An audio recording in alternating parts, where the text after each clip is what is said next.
আসসালামু আলাইকুম প্রিয় দর্শক, আমি প্রথমেই আপনাদের কাছে একটু ক্ষমা চেয়ে নিচ্ছি এই কারণে যে আজ আমি যে বিষয় নিয়ে কথা বলবো, যে ব্যক্তিকে নিয়ে কথা বলবো, তাকে নিয়ে আমি কখনোই কথা বলতে আগ্রহী ছিলাম না।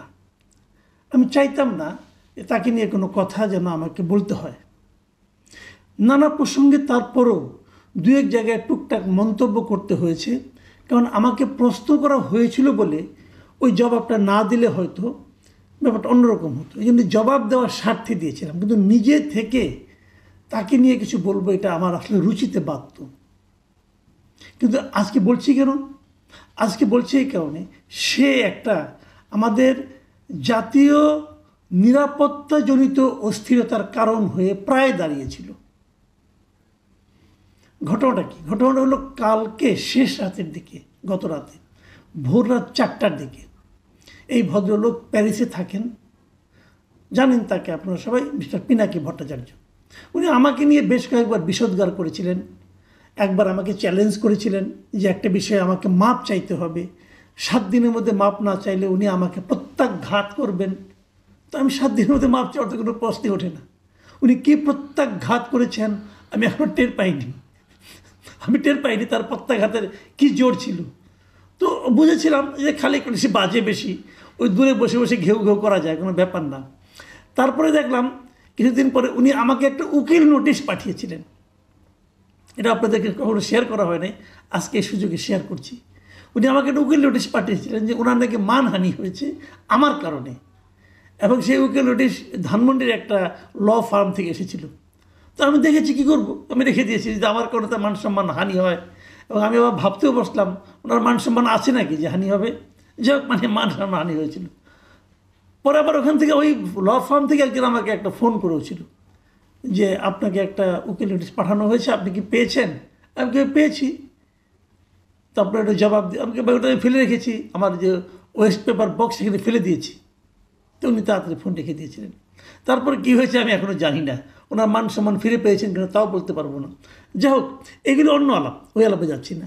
গত রাতে সেই লোকটা মধ্যরাতে আমাদের সময় ভোর 4টার দিকে উনি একটা ভিডিও লাইভ করেছেন, ফেসবুকে করেছেন, ইউটিউবে করেছেন। ভিডিওটার লেন্থ হলো 1 মিনিট 13 সেকেন্ড। সেখানে উনি কী বলেছেন আমি ভিডিওটা দেখাতে পারতাম, কিন্তু নর্মালি আমি আমার ভিডিওতে অন্য কোনো ভিডিও দেখাই না, এবারও দেখাচ্ছি না। আমি বরং আপনাকে পুরো ভিডিওটা পড়ে শোনাই। আমি পুরো ভিডিওটা নিজেই ট্রান্সক্রিপ্ট করেছি। উনি লিখেছেন, উনি বলেছেন, প্রিয় দেশবাসী, আসসালামু আলাইকুম। আজকে সেনাবাহিনীর 46 ব্রিগেডে এক ধরনের অস্বাভাবিক মুভমেন্ট লক্ষ্য করা গেছে। আশঙ্কা করা হচ্ছে সেনাবাহিনীর একাংশ থেকে একটা প্রচেষ্টা চলছে। আমি সেনাবাহিনীর জুনিয়র অফিসার ও সৈনিকদেরকে এই প্রচেষ্টা রুখে দেওয়ার আহ্বান জানাই। দেশবাসীকে এখনই রাজপথে নেমে আসার আহ্বান জানাই। সকল ছাত্রাবাস, ছাত্রনিবাস থেকে মিছিল নিয়ে রাজপথে আসুন। এই রাতেই জনতা আপনাদের সাথে যোগ দেবে। আমরা ওদের দেখিয়ে দিতে চাই আমরা জেগে আছি, বিপ্লব জিন্দা আছে। প্রয়োজনে রাজপথে ইস্তাম্বুলের মতো শুয়ে পড়ে ট্যাঙ্ক আর আর্মার্ড ভেহিকেলের প্রতিরোধ করবেন। মাদ্রাসা থেকে নেমে আসুন আমার ভাইয়েরা সকলে, আজ রাতেই এটা আমাদের বাঁচার লড়াই। হাসিনার খুনে বাহিনীকে যারা বাঁচাতে চায়, যারা আবার দেশটাকে ভারতের তাবেদার বানাতে চায়, তাদের রুখে দিয়ে আমরা আমাদের স্বাধীনতা সার্বভৌমত্ব রক্ষা করব ইনশাল্লাহ। এখনই নামুন রাজপথে। এই রাজপথেই মুক্তি, এই রাজপথেই জীবন। প্রয়োজনে আবারও দেব 1 নদী রক্ত, কিন্তু বিপ্লবকে ধ্বংস হতে দেব না। ইনকিলাব জিন্দাবাদ। ভাই, আমার কণ্ঠস্বর খুব খারাপ, ওনার মতো করে বলা সম্ভব না। উনি ভরাট গলায় বলেছেন এবং মনে হয়েছিল যেন উনি একটা দেশ নায়ক এবং বিপ্লবের জন্মদাতা উনি, এরকম ওনার ভাবভঙ্গি থেকে মনে হচ্ছে। যেরকম আমরা শুনেছিলাম 7ই মার্চের ভাষণ, জলদ গম্ভীর কণ্ঠে শেখ মুজিবের ভাষণ, যেরকম আমরা শুনেছিলাম জিয়াউর রহমানের বেতারে স্বাধীনতার ঘোষণা, ওরকম ওনার ভাষণ, একটা অথরিটি নিয়ে উনি এই ভাষণটা দিয়েছেন। নেট রেজাল্টটা কী? কেন ওটা দিয়েছেন? কি হয়েছে এতে? আসলে কি 46 ব্রিগেডে কিছু হয়েছে? কেউ বলতে পারে না। 46 ব্রিগেড তো ভাই খুব দূর নেই, দেশের মধ্যেই। ওখানে অনেক সেনাবাহিনী বিভিন্ন র্যাঙ্কের লোকজন তো আছে, আমাদের কিছু পরিচিত বন্ধু বান্ধব আছে।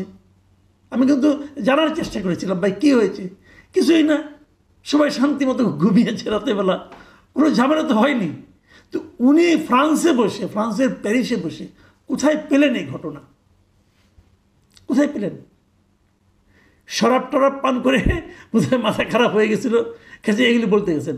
কিন্তু সেটা ব্যাপার না, উনি কি বলছেন, উনি কত বড় পাগল এটা প্রমাণ করা কিন্তু আমার ব্যাপার না, ওটা নিয়ে মাথাও ঘামাই না।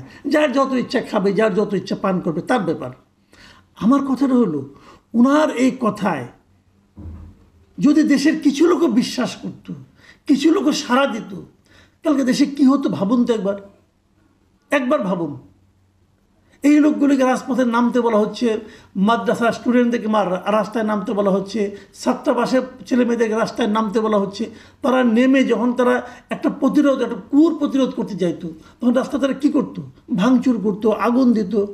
আমি আমাদের দেশের মাদ্রাসা স্টুডেন্ট, স্কুল কলেজের স্টুডেন্ট সকলকে ধন্যবাদ জানাই যে আপনাদের বোধ বুদ্ধি এই পাগলের মতো নয়। আপনারা বুঝতে পেরেছেন যে এই নামাটা হবে একটা হাস্যকর কাজ।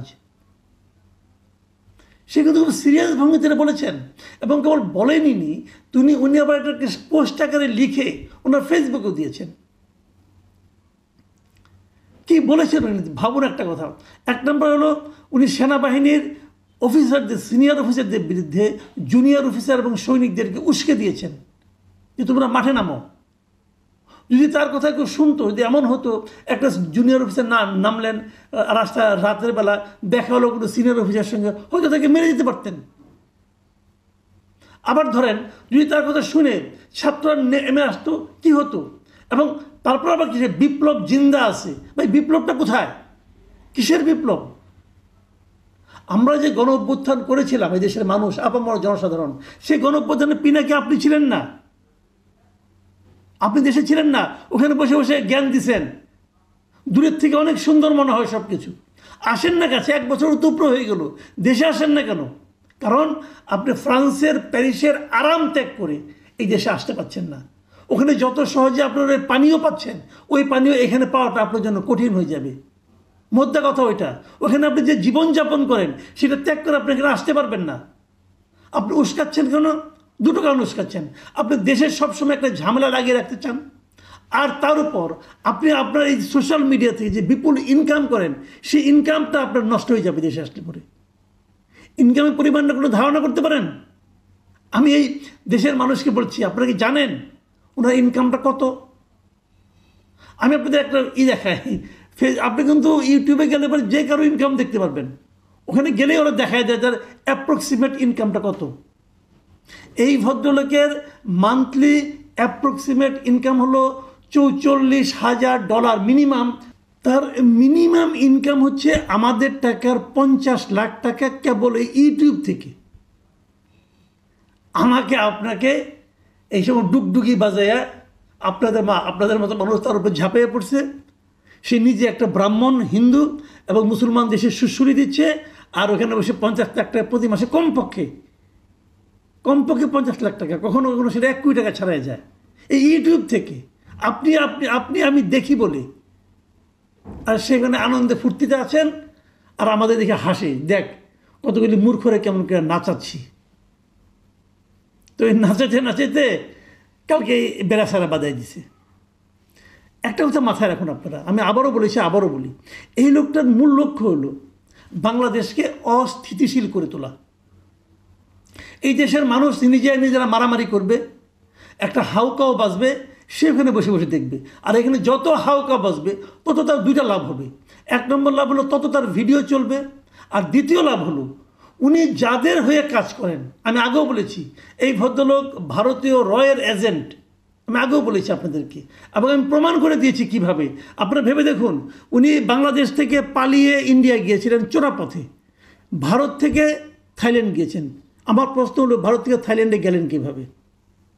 যখন উনি ভারত থেকে থাইল্যান্ডে যাওয়ার জন্য এয়ারপোর্টে যাবেন, তখন এয়ারপোর্ট জিজ্ঞাসা করবে না, ইমিগ্রেশন জিজ্ঞাসা করবে না, তার পাসপোর্ট দেখবে না? তা তো জিজ্ঞাসা করবে যে তুমি ভারতে ঢুকলে কীভাবে? ভারতে ঢোকার কোনো সিল তো ওখানে নেই, তুমি কীভাবে গেলা ভারতে ঢুকলা? কোনো জবাব দিতে পারবে না সে।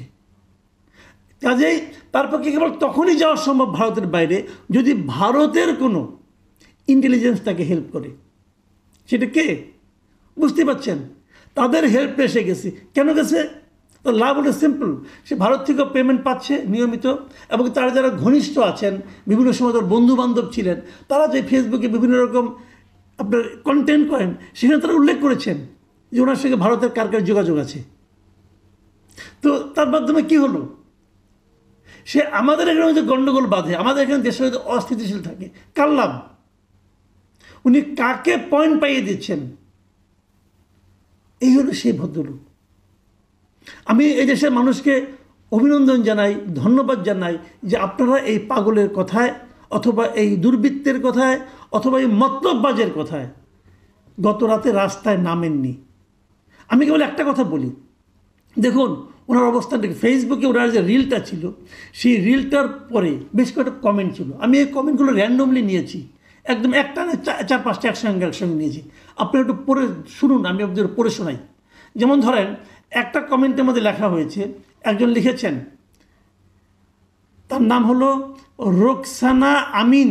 তিনি লিখেছেন, ইনশাল্লাহ সবাই মিলে দাদার কথায় সারাদিন। উনি সারা দিতে বলছেন।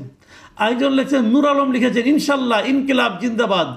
আরেকজন লিখছেন সাইদুজ্জামান, লা ইলাহা ইল্লা আনতা সুবহানাকা ইন্নী কুনতু মিনাজ জালিমিন। আবার লিখছেন প্লাটো আহমেদ, লিখেছেন সহমত দাদা ইনশাল্লাহ। আরেকজন রফিক হক লিখেছেন ওয়ালাইকুম আসসালাম, আল্লাহ হিফাজত করুন, আমিন। বোঝা যাচ্ছে এরা মোটামুটি ওনার এই ট্যাবলেট খেয়েছেন। আচ্ছা দেখুন, আরও দেখুন কয়েকটা আপনাদের পড়ে শোনাই। শরীফুল ইসলাম লিখেছেন গুজব ছড়িয়ে কী লাভ, মানে ইনি কিন্তু বুঝতে পেরেছেন জিনিসটা। আরেকজন লিখেছেন মাঙ্গো পিপল, তিনি লিখেছেন আপনাকে প্রধানমন্ত্রী হিসেবে দেখতে চাই। শামীম ফারাজি লিখেছেন, কিছু লেখেননি, কতগুলি ফুল দিয়েছেন উপহার হিসাবে। আর এমডি মাসুম লিখেছেন আপনি আসেন তাহলে নামবো। খুব ভালো লাগছে এই কথাটা ভাই, যে আপনি আসেন, আপনি আসেন, নামেন, আপনার সঙ্গে আপনার নামি। দূরে বসে বসে ডায়লগ দেন কেন ভাই? মিজানুর রহমান লিখেছেন পাঠা তুমি আসো।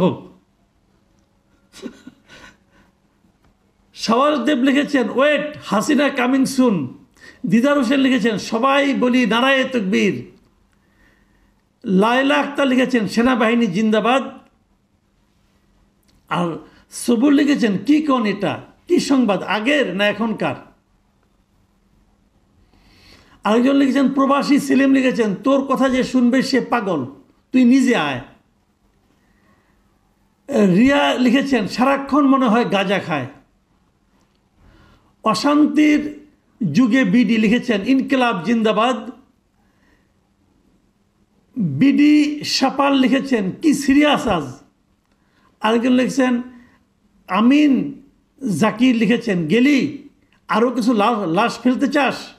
শুনুন, এইগুলো হলো পিপুলের মানে অবজারভেশন তার সম্পর্কে, মানুষ কি ভাবছে এই লোকটাকে নিয়ে। কেউ পাগলের মতো আছে, তার এখনও অনুসারী আছে, সে যা বলে তাতেই রাজি। কিন্তু যে লোকগুলি বলেছে ছড়িয়ে দিন আসুন, তারা কেউ রাস্তায় নামছে বলে তো কোনো খবর পাই নাই। সারা দেশ থেকে একটা খবরও তো আসে নাই যে কেউ রাস্তায় নামছে ওনার আহ্বান শুনে। এই হলো আমাদের দেশ, এই হলো আমাদের ইনফ্লুয়েন্সার, আর এই হলো আমাদের ইনফ্লুয়েন্সড পিপল।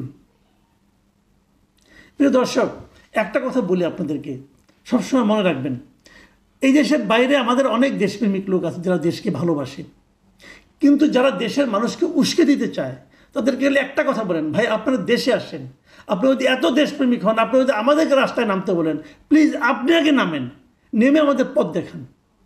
কেউ না আওলা বাজান, কেউ না আমাদের জীবন নিয়ে আপনি ছিনিমিনি খেলেন, আপনি যখন আরামে আসেন আসেন। এইভাবে হয় না। প্রিয় দর্শক, একটা ছোট্ট হাস্যরসের কথা বলে শেষ করি। আমার সেনাবাহিনীতে কিছু লোকজন তো বন্ধু বান্ধব আছে, থাকতেই পারে, এই দেশ ছোট্ট দেশ, আত্মীয়স্বজন তো অনেকেই আছে। আমি একজনকে জিজ্ঞাসা করেছিলাম, ভাই আপনাদের এই যে এই লোক রাতেবেলা এত কিছু বললো, আপনারা শুনেন নাই? ওই ও আসুক, ওর কাছে আমরা ক্ষতিপূরণ চাইব। কী ক্ষতিপূরণ? কয়েক এটা শোনার পর আমাদের বেশ কিছু সেনাবাহিনীর সৈনিক এবং কর্মকর্তা হাসতে হাসতে অজ্ঞান হয়ে গেছে, তাদের চিকিৎসার জন্য আমাদের খরচ করতে হয়েছে, সেই খরচের টাকাটা ওর কাছে আমরা ফেরত চাবো। এটা একটা জোক, কৌতুক না? এই লোকটা ধীরে ধীরে নিজেকে কৌতুকের বস্তুতে পরিণত করছে। প্রিয় দর্শক, আপনাদের কাছে দোয়া চাই আমাকে যেন এই লোক নিয়ে